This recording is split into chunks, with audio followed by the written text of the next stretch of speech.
Sa pag-upo bilang PNP Chief ni Police General Nicolas Torre III, isa sa mga una niyang direktiba sa mga pulis, dapat physically fit. Ibig sabihin, hindi dapat malaki ang tiyan. Kasi kung ang role nga naman ng pulis ay tawag dito ay tumakbo, paano ka nga naman makakatakbo kung halos hindi mo na mabitbit yung sarili mo. Dapat daw ay pasado sa kanilang annual physical fitness test o PFT. Nasa panuntunan din ng PNP na kapag hindi nakapasa ng 2 beses sa PFT, makakaapekto sa promotion. Halos pumuputok na yung iyong uniforme, yung physical appearance would somehow make an impression anong klaseng pulis tayo. So dapat dun pa lang sa physical appearance ng pulis nakikita na kaagad yung disiplina. Muli itong binigyan din ni Torre sa panayam sa kanya ng Super Radio DZBB.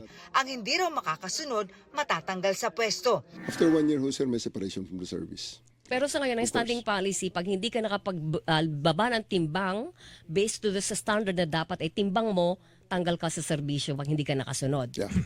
Sa ilalim ng RA 6975 o DILG Act of 1990, hindi dapat lalampas o bababa ng 5 kilos itinakdang standard weight ang mga pulis na base sa kanyang height, edad at kasarian.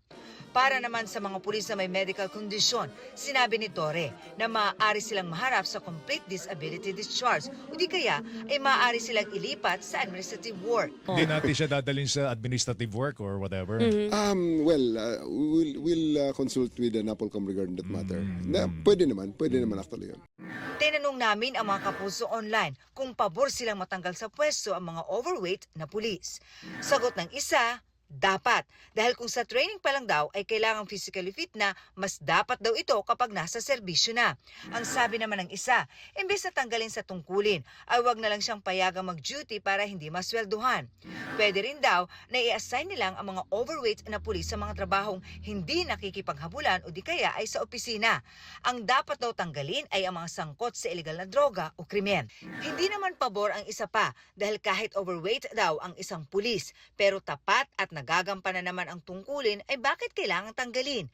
Para sa GMA Integrated News, Marisol Abduraman ang inyong saksi.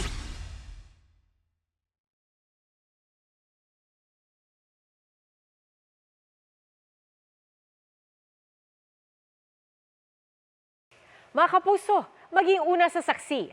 Mag-subscribe sa GMA Integrated News sa YouTube para sa iba't ibang balita.